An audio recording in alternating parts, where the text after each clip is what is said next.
सावधान। ओम नमः सिद्धेभ्यः। ओम नमः सिद्धेभ्यः। ओम नमः सिद्धेभ्यः।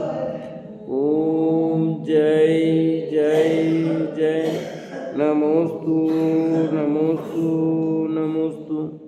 नमो अर्यन्ताणं नमो पेताणं नमो ऐरियाणं नमो वजायाणं नमो लोये सवसाणं। मंगलम भगवान वीरो मंगलम गौतमो गणी मंगलम कुंद कुंदारो जैन धर्मोस्तु मंगलम सर्वमंगलम मांगल्यम सर्वकल्याणकारकं प्रदानं सर्वधर्माणां जैनं जयतु शासनं जैनं जयतु शासनम्। अरिहंत देव वंदे गुरु वंदे नगणनाण विहरायो धम्मदया मे वंदे कम्मख कारणं शुद्धम।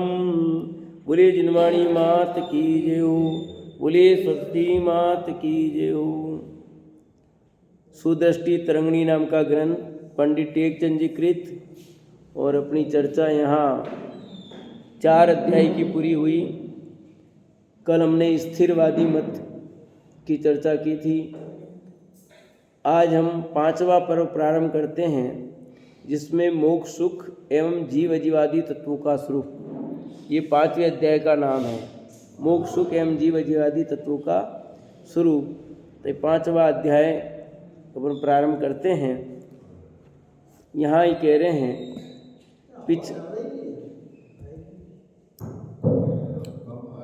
चालू नहीं किया था भाई। पिछले प्रकरण में अनेक मतों पर विचार किया।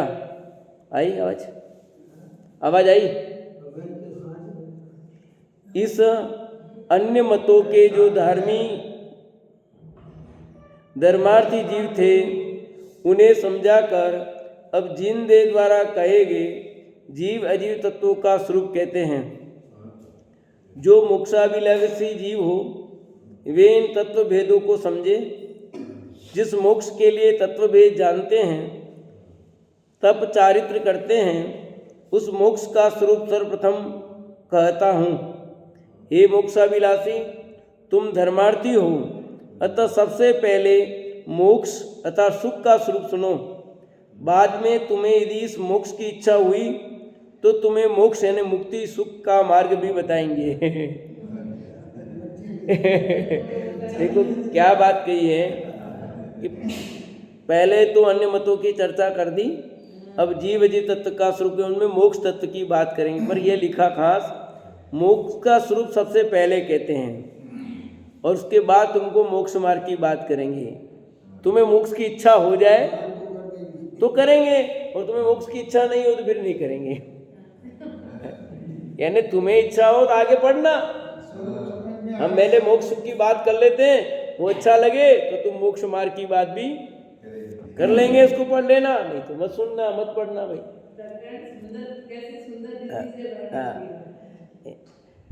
बाद में तुम्हें यदि इस मोक्ष की इच्छा हुई, हम मोक्ष का स्वरूप बता रहे हैं और तुम्हें इसकी इच्छा हुई तो हम मोक्ष मार्ग का स्वरूप भी बताएंगे, तुम पढ़ लेना भैया।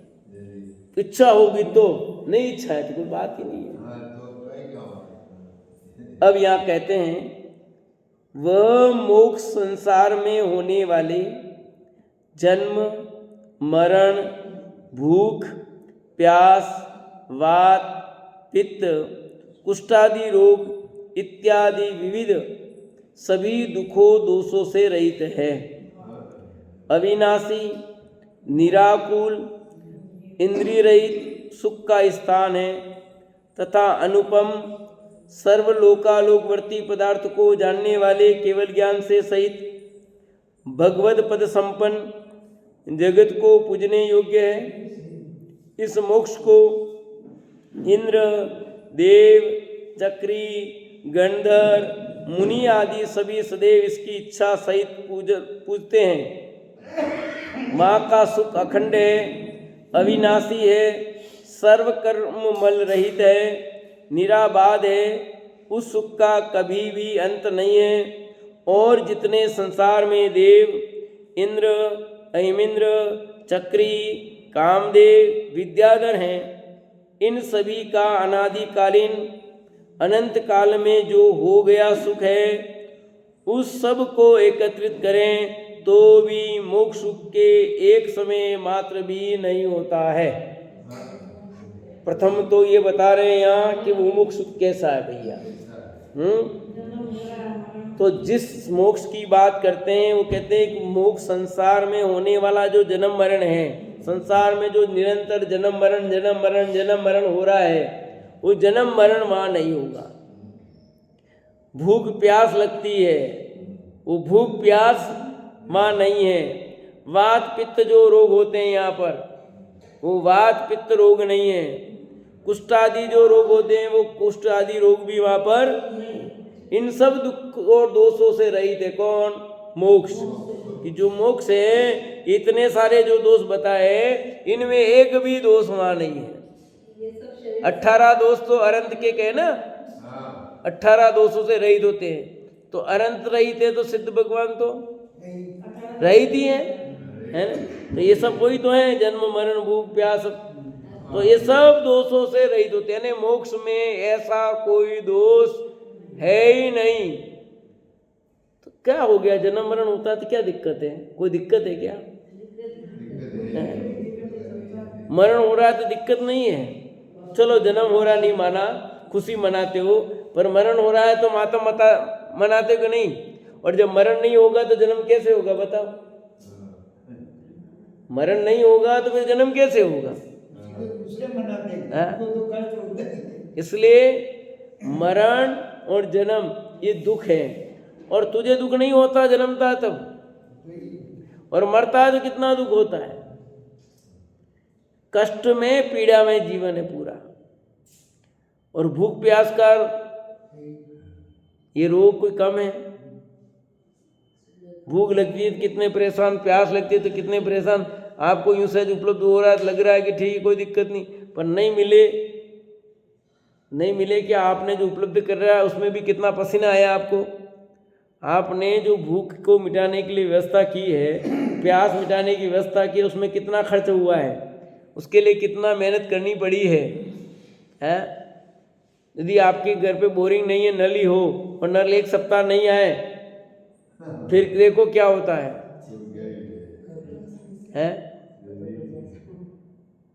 आपके घर में सीधे गेहूँ आगे बनाया जाता खाना, ऐसा आपको एहसास नहीं हो रहा है कि भूख का, परंतु वो सब उपलब्ध करने के लिए आपने पहले कितना परिश्रम किया है। व्यापार करते तो व्यापार करने में कितना पसीना है, और नौकरी करते तो नौकरी करने के लिए भी कितना पसीना, कितने एग्जाम कितने दे देवा करके तैयार होकर के नौकरी लगी, फिर उसमें भी नौकरी करने में कितना पसीना आता, जाना पड़ता, आना पड़ता था। आप समझ रहे हो भूख प्यास ऐसे ही मिट जाएगी क्या? भूख प्यास के भी हाल बहुत खराब है। और वात पित्त रोग ये हो रहे हैं सबके भी। सर्दी के दिन आ गए हैं, खांसी सर्दी जुकाम, क्या क्या हालत हो रहे हैं लोगों के, कितनी बुरी दशा हो रही है। तो वात पित्त कुष्ठ आदि रोग सारे हॉस्पिटल भरे पड़े हैं। ये अपने आप मौसम से बढ़ जाते हैं। वात पित्त कब 3 है ना, मेन रोग वात पित्त कब है? ये अपने आप ही बढ़ जाते हैं। सब बिल्कुल बिल्कुल प्रकृति से ही अपने आप बढ़ जाते हैं। प्रकृति और आपका शरीर उससे जुड़ा हुआ है, सारा संबंध है, प्रकृति का शरीर से संबंध जुड़ा। कोई नहीं खाता पीता कुछ भी, फिर भी बढ़ जाते हैं। बिल्कुल होता ना। जैसे अपन बिल्कुल सादा खाना खाते हैं, बहुत फर्क पड़ता है। यद्यपि आप सादा खाना खाते हैं तो फर्क पड़ता, पर पहले आपने जो किया है ना, आप सिर्फ क्या करते हैं, हम 8% को लगा रहे हैं। तो क्या अभी खाया वही काम करता है क्या? यदि ऐसा हो तो सर्दी में खुराक क्यों खाते हो? वो सर्दी की खुराक पूरी साल भर काम करती है, समझ आया कि नहीं है? सर्दी में खाली खा करके तो समय काम करेगी, पर आप सर्दी में जो खुराक बनाते हैं, लड्डू बनाते हैं, वो पूरे साल भर का डोज होता है कि नहीं होता है? बताओ मेरे को। ऐसे आपने पहले जो खाया पिया है वो सब काम कर रहा है। व्यक्ति सिगरेट पहले पीता है, छोड़ भी देता है, पर वो रोग में निमित्त बनता है। ये सब हमने जो पहले खाया पिया वो शरीर के अंदर है ना, तत्व जुड़ गए उसके साथ, शरीर की प्रगति वैसी बन गई है, उसके अनुसार सब काम करेगा ये। हाँ, है ना। नहीं, ये शरीर आप करेंगे अभी हमने खाया, अभी नहीं खाते तो क्यों हो रहा है, मैंने उसका जवाब नहीं दिया। अभी नहीं खाते तो क्यों हो रहा है, उसका जवाब दिया है। बाकी सब अंतरंग कारण भी है, कुछ नहीं भी खाया हो तो भी पूर्व कर्म की उद्यावली है, वो सब कारण है इसमें। तो यहाँ कि ऐसे कोई दुख मोक्ष में नहीं है भैया, वहां तो अविनाशी निराकुल इंद्रिय रहित सुख का स्थान है।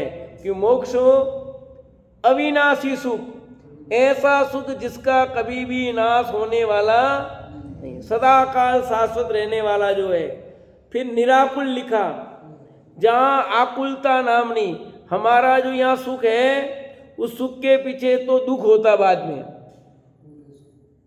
पहले कदाचित थोड़ा आनंद आ रहा है, पर उसके बाद दुख ही भोगना है। सत्य तो ये है कि यहाँ के इंद्रियजनित सुख के पहले भी दुख, भोगने के काल में भी दुख, और भोगने के बाद भी दुख है। सत्य तो यही है। फिर भी थोड़ी देर के लिए भोगने के काल में आपने आनंद आया माना, पर उसके बाद क्या होता है, दुखी है। पर ये सुख भोगने के पहले भी सुख, भोगने के काल में आनंद, भोगने के बाद में भी आनंद ही आनंद है। ऐसा निराकुल सुख है। यानी इस सुख के बाद आकुलता का कोई काम ही है ही नहीं, न भोगने के काल में है न भोगने के बाद है। ऐसा सुख होता मोक्ष का सुख। तो इंद्रिय रहित है। सांसारिक सुख है वो हमको इंद्रियों के माध्यम से प्राप्त हो रहा है, और ये इंद्रियों से रहित है, अर्थात अतीन्द्रिय आनंद है। यहाँ पर तो अतीन्द्रिय सुख है। ये पूरा सुख का स्थान है, सुख ही सुख है। सुख का स्थान मतलब सुख सुख सुख सुख सुख, आनंद आनंद आनंद आनंद आनंद आनंद ही है। कोई दुख का नाम ही नहीं है, लवलेश नहीं है। तथा अनुपम सर्वलोकालोकवर्ती पदार्थ को जानने वाले केवल ज्ञान सहित है। कैसा वो मोक्ष सुख कि अनुपम है, उस सुख की उपमा किससे भी नहीं दे सकते। सर्वलोकालोकवर्ती पदार्थ को जानने वाले केवल ज्ञान सहित है वो सुख। यानी केवल ज्ञान, जिस केवल ज्ञान में सारा लोकालोक झलकता है, ऐसे केवल ज्ञान सहित होता है वो मोक्ष। अनंत में तो था, सिद्ध होने पर भी केवल ज्ञान रहता है, खत्म नहीं हो जाता। कल बताया था ना कि मोक्ष तब होगा जब ज्ञान खत्म हो जाएगी। नहीं, ज्ञान रहेगा, पूर्ण ज्ञान रहेगा, केवल ज्ञान बना रहेगा, केवल ज्ञान समाप्त नहीं होगा। भगवत पद संपन्न, और कौन सा पद मिलेगा, भगवत पद। जगत को पूजने योग्य है वो मोक्ष सुख, जिसको सारा जगत पूजता है। इस मोक्ष को इंद्र, देव, चक्री, गंधर्व, मुनि आदि सभी सदैव इसकी इच्छा सहित पूछते हैं। कि उस मोक्ष सुख की प्राप्ति के लिए इंद्र भी पूजा करते हैं, देव भी पूजा करते हैं, चक्री भी पूजा करते हैं, गंधर्व भी चाहते हैं, मुनिराज भी चाहते हैं। इनके नाम क्यों गिना, ये बड़े बड़े लोग हैं ना, इसलिए इन बड़ों को गिना।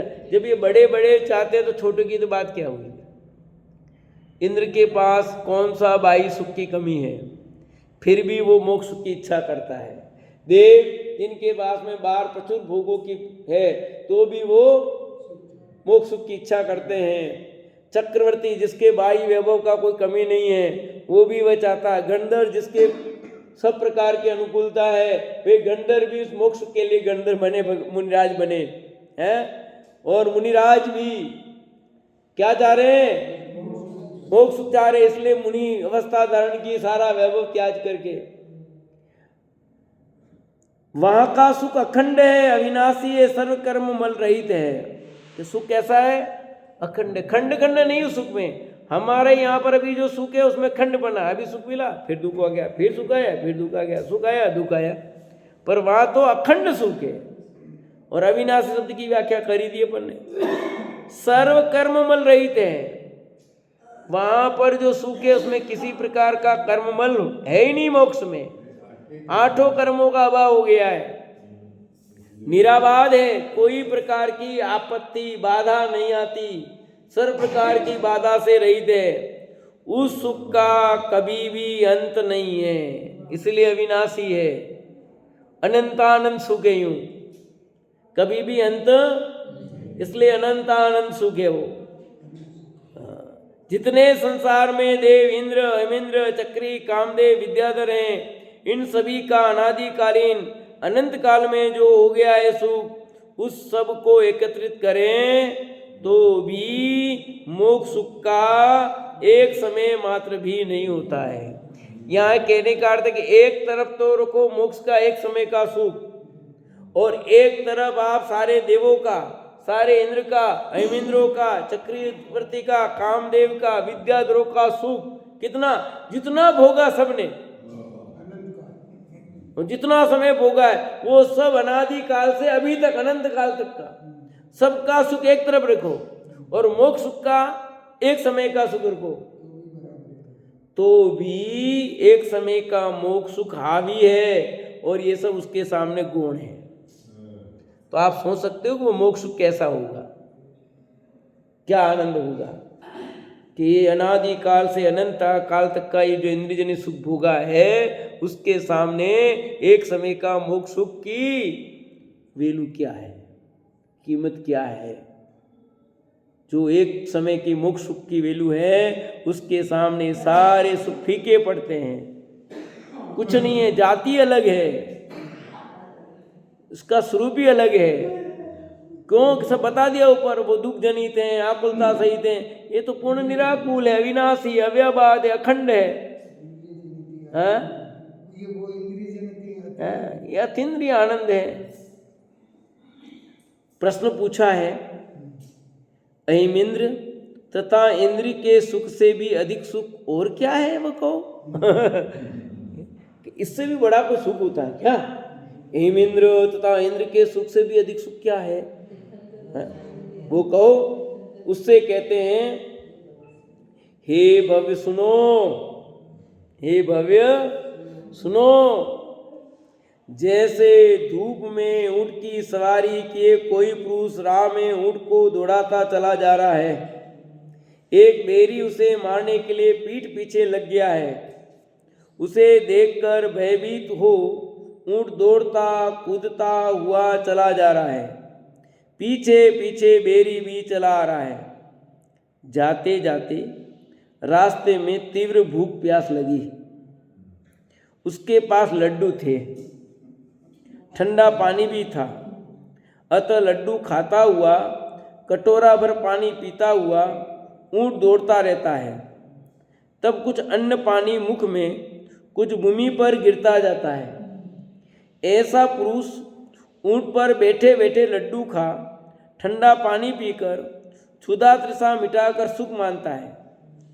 कोई अन्य पुरुष अपने घर के बाग की सघन छाया में बैठा है, उसके पास अनेक सुखकारी सज्जन बैठे हैं, वैसी कोई भी नहीं है। इस पुरुष ने भी भूख प्यास मिटाने के लिए भोजन किया, ठंडा जल पिया तथा सुख से सो गया।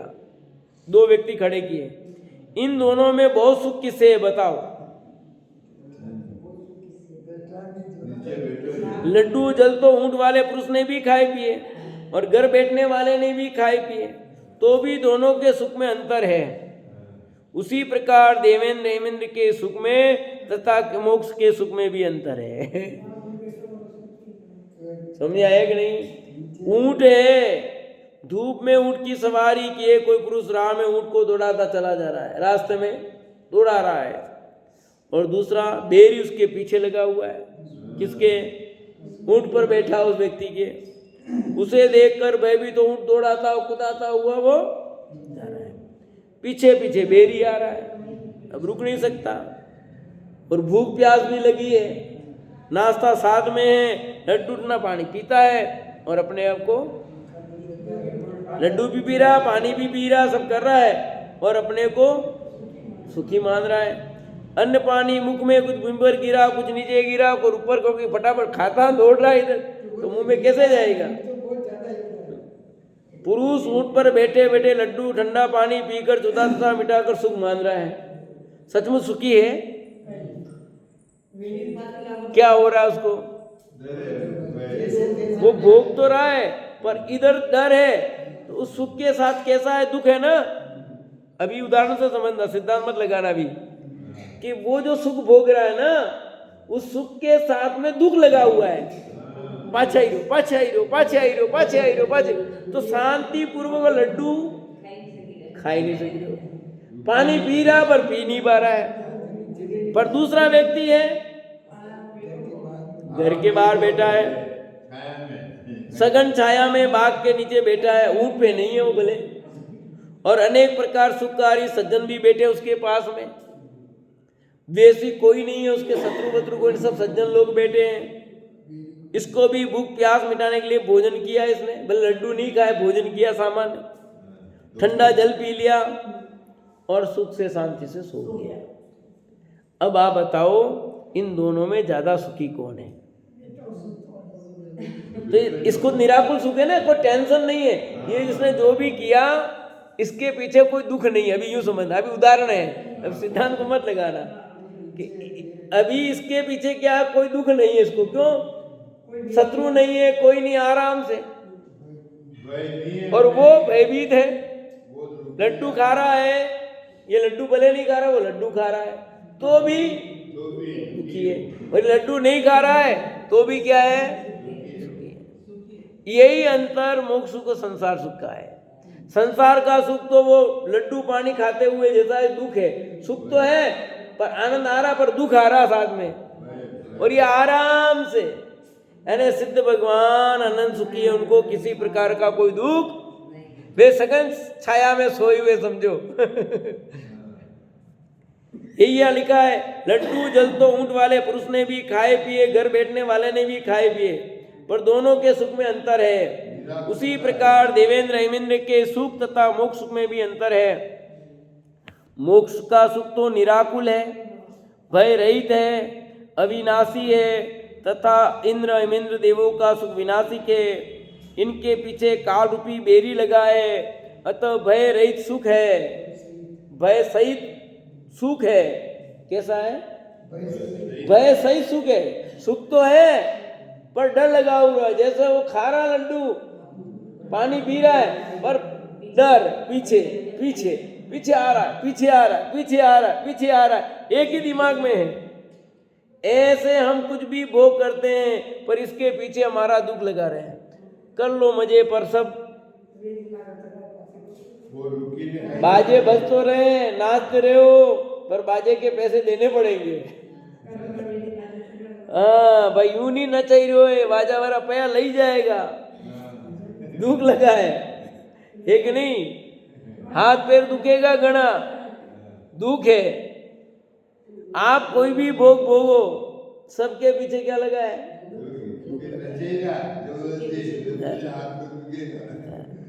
आप तो अभी सब कर रहे हो पर दुख है।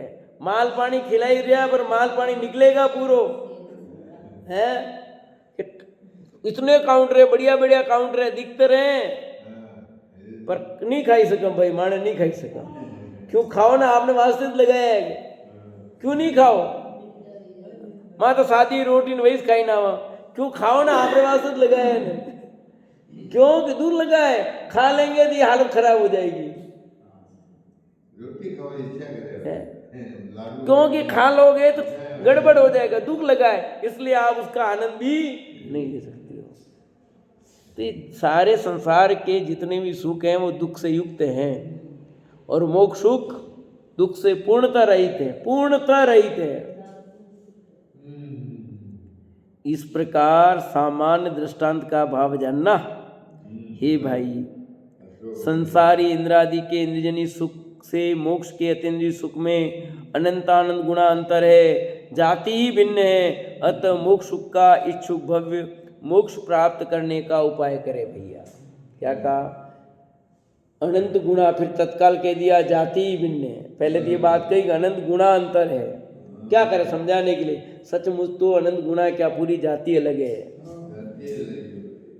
क्योंकि मेल कैसे करे? पर वो एक बार समझाने के लिए बात कही कि अनंत गुणा अंतर है, तत्काल वापस दूसरा शब्द डाला, जाति भिन्न भैया। अब तेरे को समझाने के लिए हमने कहा, हमने कल्पना कर रखी है कि हाँ, सुख में इसलिए क्योंकि इसको समझाया। बताए कैसे, तो बताने के लिए बात की अनंत गुना अंतर है, पर सचमुच तो उसकी जाति ही भिन्न है, उसकी क्वालिटी अलग है पूरी भैया। है कहाँ डालडा घी, कहाँ देसी शुद्ध घी है। अरे वो कने, अरे पूरा माल ही अलग है। वनस्पति घी तो तेल ही है, वो घी नहीं है।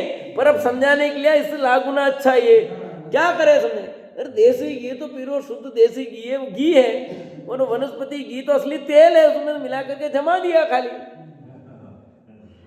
वो तो घी है ही नहीं असली तो। पर तेरे को घी खाने की आदत है, अब घी बिना भाता नहीं, अब ये महंगा बहुत है, तो तू सस्ता होता है खाता है तो खा, पर वो घी का गुण आएगा क्या। वो आप वनस्पति घी खाओगे तो देसी घी में जो शक्ति है, सामर्थ्य, जो प्रोटीन है, जो है, वो सब मिलेगा क्या, नहीं मिलेगा। ठीक उसी प्रकार मोक्ष सुख में वो देसी घी का जो माल है, यानी जो सुख है, आनंद है, वो क्या तुम्हारे इंद्रिय जनित वनस्पति घी में मिलेगा क्या, है ही नहीं। वो तो नुकसान करने वाला है, वो तो हानिप्रद है। प्रचलन बंद कर दिया, है? बहुत कम कर- लोगों ने वैसे ही कर दिया। जीवन में आजकल आता भी नहीं लगभग, पर नकली घी आ रहा है, सब वही है ना। आ क्या नहीं रहा है, लाते लोग वो हैं, पर सस्ता रोते हैं तो सस्ते में वही तो आता है, आजकल केमिकल वाले भी सब वही वही वही वनस्पति घी सब हो गया। वो मार्केट में डाला घी जैसी बात तो नाम शब्द ही नहीं रहा अभी तो। परंतु है क्या, सस्ते में ला रहे हैं, देसी घी के नाम पर 200-300 रुपये में कौन सा देसी घी मिलता है? कुछ पता नहीं है। ये ऐसे ही ये इंद्रिय जनित सुख में कौन सा सुख है भैया। तुम सुख के नाम पर और गोवा जाएंगे आनंद आएगा, और कश्मीर चलो, जम्मू कश्मीर चलो, ठंड में लोग जम्मू कश्मीर में जा रहे हैं, गर्मी में जा समझ में आता है, पर ठंड में नहीं, बड़ा आनंद आता है, बड़ा आनंद आता है। के मूर्खों के काम, ये लोग तो कैसे कैसे आनंद है कि दुख है, वहां आनंद मान रहे हैं, आनंद नहीं है, दुख का घर है। सुख तो अपने अंदर ही है, अपने पास ही है। मोक्ष सुख जैसा कोई सुख नहीं विश्व में, कुछ भी नहीं है। ये जितने भी बाहर में दिखाई देने वाले सुख हैं, वो सब दुख हैं। चाहे तुम किसी भी पार्क में चले जाओ, कहीं भी घूमने चले जाओ, हाँ, कौन सी होटल में जाए, हाँ भाई साहब, बाबा जी बोलो, कौन सी रेस्टोरेंट में जाके बर्थडे मनाए तो अपने को आनंद आएगा, बताओ। है? कौन सी रेस्टोरेंट में जाए, कौन सी होटल में जाए। अरे तू किसी भी बाप में जा, रेस्टोरेंट में जा, किसी भी पार्क में जा, कहीं भी तू कर, चाहे तेरा समाज का सम्मेलन कर ले, बर्थडे मना ले, कुछ भी कर ले, सुख मिलेगा। कौन से में जाके सम्मेलन करें समाज का, कौन से रेस्टोरेंट में तो मजा आ जाएगा। कौन से रेस्टोरेंट में जाएंगे, बर्थडे मनाएंगे तो आनंद आएगा।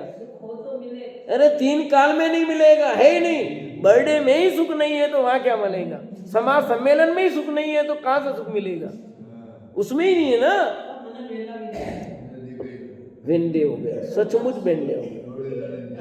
क्यों, ये मूर्ख की कमियां नहीं हमें, क्योंकि हमें सच्चे सुख की खबर नहीं, और ये बाह्य सुख में सुख मानते हैं और यहाँ ढूंढते हैं। इसलिए पंक्ति जो युगल जी ने लिखी, भवन में जी भर घूम चुका, कण कण को जी भर भर देखा, मृग सम मृग तृष्णा के पीछे, मुझे कौन मिली सुख की रेखा। ऐसे थोड़ी लिखी लाइन कि भवन में जी भर भर, क्या कहा, जी भर भर के खूब घुमा, खूब सुखा, क्या मिला, सुख की रेखा तक नहीं मिली। सुख तो जाने दो, सुख की रेखा तक नहीं मिली। अब तेरे को जहां जाना है जा, कौन से कपड़े पहनूंगा सुख मिलेगा बताओ? हैं? कौन से कपड़े पहनूं बोलो? अभी शादी है ना, सब सुबह अलग, दोपहर अलग, शाम को अलग, फिर ये पहनूंगी, कितनी झंझट है? बिल्कुल पागल नहीं हो जाते हैं? पागल क्या नहीं, पागल उसको पागल कर दिया जाता है, नहीं होवे उसको भी पागल कर दिया जाता है। क्या है?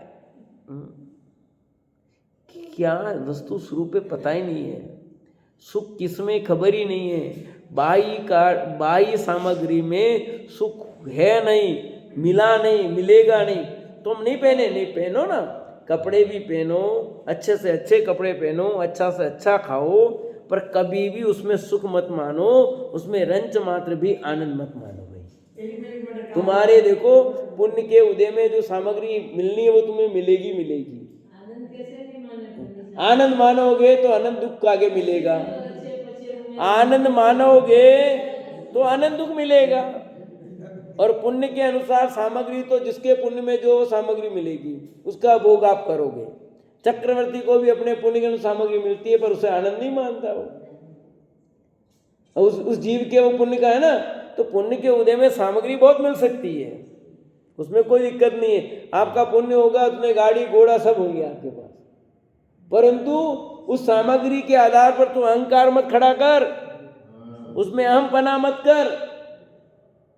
है ठीक है, पुण्य के अनुसार भोग भोगा जाएगा, पर उसमें सुख मत मान कि सुख रंज मात्र भी नहीं है, ये दुख का ही कारण है। ऐसा ही मान कि यूं कस्तर मानू मुंह, यूं कस्तर माने क्यों? हे क्यों मान, और कहिए कस्तर मानो क्या? जो दुख रूप है उसे दुख रूप मान, सुख को सुख रूप मान। तो भोगेंगे कैसे? फिर भोगेंगे जैसे भोग रहे हो वैसे ही भोगोगे, और कैसे भोगोगे? हैं? उसमें कुछ नहीं, कपड़े पहने तो पहने ही है, पर ये आनंददायक नहीं है तो मान सकता हूं ना, उसमें क्या दिक्कत है? कोई फर्क पड़ रहा है मेरे? ठंड लग रही है, पहना है तो राग है, राग का दुख तो है, राग है तो बंद भी है, नहीं ऐसा नहीं, पर इससे मेरे को बहुत शांति मिल जाएगी ऐसा नहीं है। ये तो क्षणिक शांति है। क्षणिक मतलब ठंड उड़ने वाली, उड़ी क्या है? तेरा राग है शरीर के प्रति, इसलिए तेरे को ऐसा लग रहा है, पर ये राग उपादेय तो नहीं है ना। ये तो तू मान सकता है, श्रद्धा में तो सही कर सकता है, कहाँ गड़बड़ी? इसमें तो कुछ पैसा लग रहा है क्या? श्रद्धा सच्चा नहीं हो सकता क्या? हो सकता है, पर अपन तो श्रद्धा की भूल भी निकालने को तैयार नहीं है। आगे आएगा सब। इस प्रकार के उपदेश को सुनकर मोक्ष का अभिलाषी कोई भव्य आत्मा पूछता है, हे गुरुनाथ, आपने मोक्ष का सुख सर्व दुख रहित का ऐसा मोक्ष कैसे प्राप्त हो, उसका मार्ग कहिए। अब जब इतनी सारी बात कही तो उसके मुंह में पानी आ गया, उसके मुंह में पानी आ गया। अटू बढ़िया चीज है बेचार, मारे भी जब किसी चीज का कोई वर्णन करे बढ़िया, तो आप लगे यार, और उठो सोचो यार मारे भी जावारी इच्छा समय से कर बढ़िया यार, नहीं मारे भी एक बार तो था जाओगा तो मने भी ले जाओ यार। कहते नहीं कहते, किसी से अच्छा लगे कोई चीज, थोड़ा यार बढ़िया है, मैंने मारे खरीदनी है, चलो। तो जब चीज को अच्छी लगती है, बहुत बढ़िया लगती है, तो क्या होता है? उसको प्राप्त करनी है। ऐसे मोक्ष का सुख का जो स्वरूप है, जिस जीव ने सुना उस जीव को ये अच्छा लगा, वो जीव ये प्रश्न करता है, उसके मन में ये भावना पैदा होती है कि वो मोक्ष का सुख जो सर्व दुख रहित है, वो मोक्ष कैसे प्राप्त हो, हम कैसे प्राप्त करें बताओ, हम ये चीज़ कैसे मंगाए भैया? है जैसे हमें एक किताब चाहिए थी, तो हमने डाला भाई हमें किताब चाहिए, कहाँ मिलेगी, कैसे मिलेगी? डाला ग्रुप में, उत्तर मिला, मंगाया, प्रयत्न किया, किताब आ गई। ठीक है कि नहीं? तो हमें चाहिए थी ना, ऐसे हमें मोक्ष चाहिए ना, तो कहाँ मिलेगा, कैसे मिलेगा? डालो व्हाट्सएप पर, आपको मिलेगा। ये व्हाट्सएप पे आचार्य भगवंतों ने सब उत्तर दिया है, उसके अनुसार क्या करना पड़ेगा? आपने पढ़ लिया, काम हो गया क्या? हमने वर्ष में पढ़ा, उससे काम हो गया क्या? उसके अनुसार हमें क्या करना पड़ा? चलना पड़ा। तो किताबें आई, नहीं तो आती क्या? ऐसे ही आचार्य भगवंतों ने, तीर्थंकर भगवंतों ने उस मोक्ष का मार्ग जो बताया है, उस मार्ग पर चलेंगे तो कार्य होगा, खाली सुनने से नहीं होगा। प्रश्न पूछा है शिष्य ने, शिष्य का प्रश्न सुनकर गुरु उसके हित के लिए कहते हैं। अब क्या उपदेश देते हैं, क्या आचार्य महाराज कहते हैं, गुरु क्या कहते हैं? हे भव्य, सुनो, सम्यक दर्शन, सम्यक ज्ञान, सम्यक चारित्र मोक्ष का मार्ग है। कौन मोक्ष का मार्ग है?